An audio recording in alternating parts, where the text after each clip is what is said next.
Daniel 2.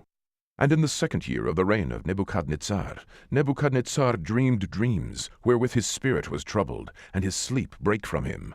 Then the king commanded to call the magicians, and the astrologers, and the sorcerers, and the Chaldeans, for to show the king his dreams. So they came and stood before the king. And the king said unto them, I have dreamed a dream, and my spirit was troubled to know the dream. Then spake the Chaldeans to the king in Syriac, O king, live forever. Tell thy servants the dream, and we will show the interpretation.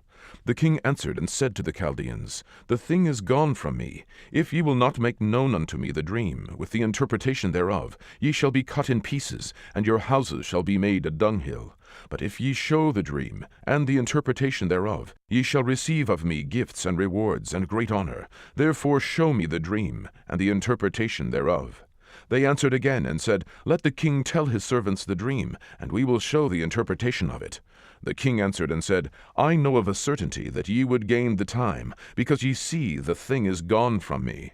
But if ye will not make known unto me the dream, there is but one decree for you, for ye have prepared lying and corrupt words to speak before me, till the time be changed. Therefore tell me the dream, and I shall know that ye can show me the interpretation thereof. The Chaldeans answered before the king, and said, There is not a man upon the earth that can show the king's matter. Therefore there is no king, lord, nor ruler, that asked such things at any magician, or astrologer, or Chaldean.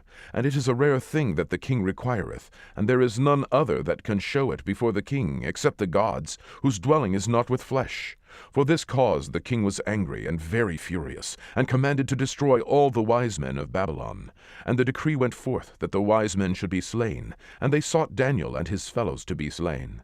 Then Daniel answered with counsel and wisdom to Arioch, the captain of the king's guard, which was gone forth to slay the wise men of Babylon. He answered and said to Arioch, the king's captain, Why is the decree so hasty from the king? Then Arioch made the thing known to Daniel.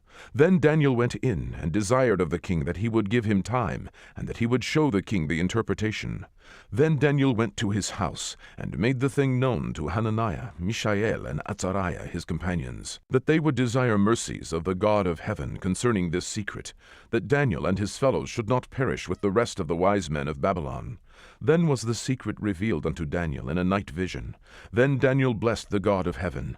Daniel answered and said, Blessed be the name of God for ever and ever, for wisdom and might are his. And he changeth the times and the seasons. He removeth kings, and setteth up kings. He giveth wisdom unto the wise, and knowledge to them that know understanding.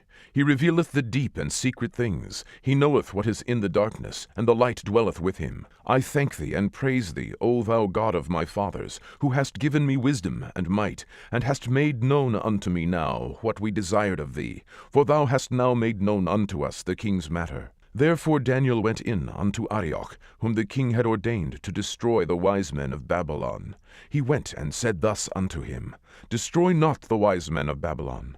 Bring me in before the king, and I will show unto the king the interpretation. Then Arioch brought in Daniel before the king in haste, and said thus unto him, I have found a man of the captives of Judah, that will make known unto the king the interpretation. The king answered and said to Daniel, whose name was Belteshazzar, Art thou able to make known unto me the dream which I have seen, and the interpretation thereof? Daniel answered in the presence of the king, and said, The secret which the king hath demanded cannot the wise men, the astrologers, the magicians, the soothsayers, show unto the king. But there is a God in heaven that revealeth secrets, and maketh known to the king Nebuchadnezzar what shall be in the latter days. Thy dream, and the visions of thy head upon thy bed, are these. As for thee, O king, thy thoughts came into thy mind upon thy bed, what should come to pass hereafter? And he that revealeth secrets maketh known to thee what shall come to pass. But as for me, this secret is not revealed to me for any wisdom that I have more than any living, but for their sakes that shall make known the interpretation to the king, and that thou mightest know the thoughts of thy heart. Thou, O king, sawest, and behold, a great image. This great image, whose brightness was excellent, stood before thee, and the form thereof was terrible. This image's head was of fine gold, his breast and his arms of silver, his belly and his thighs of brass, his legs of iron, his feet part of iron and part of clay. Thou sawest till that a stone was cut out without hands, which smote the image upon his feet that were of iron and clay, and brake them to pieces. Then was the iron, the clay, the brass, the silver, and the gold, broken to pieces together, and became like the chaff of the summer threshing floors, and the wind carried them away, that no place was found for them. And the stone that smote the image became a great mountain, and filled the whole earth. This is the dream, and we will tell the interpretation therefore before the king. Thou, O king, art a king of kings, for the God of heaven hath given thee a kingdom, power, and strength, and glory.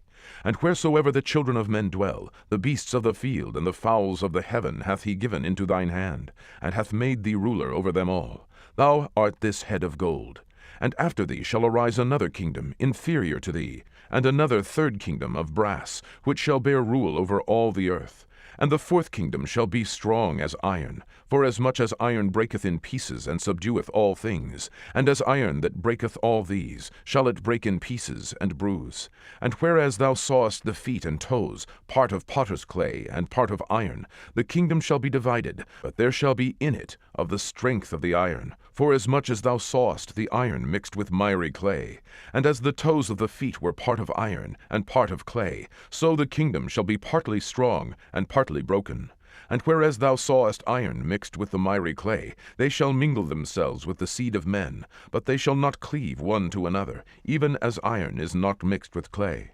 And in the days of these kings shall the God of heaven set up a kingdom, which shall never be destroyed. And the kingdom shall not be left to other people, but it shall break in pieces, and consume all these kingdoms, and it shall stand forever. For as much as thou sawest that the stone was cut out of the mountain without hands, and that it brake in pieces the iron, the brass, the clay, the silver, and the gold, the great God hath made known to the king what shall come to pass hereafter.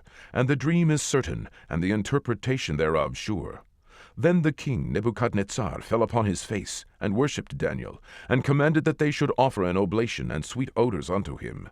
The king answered unto Daniel, and said, Of a truth it is, that your God is a God of gods, and a Lord of kings, and a revealer of secrets, seeing thou couldest reveal this secret. Then the king made Daniel a great man, and gave him many great gifts, and made him ruler over the whole province of Babylon, and chief of the governors over all the wise men of Babylon.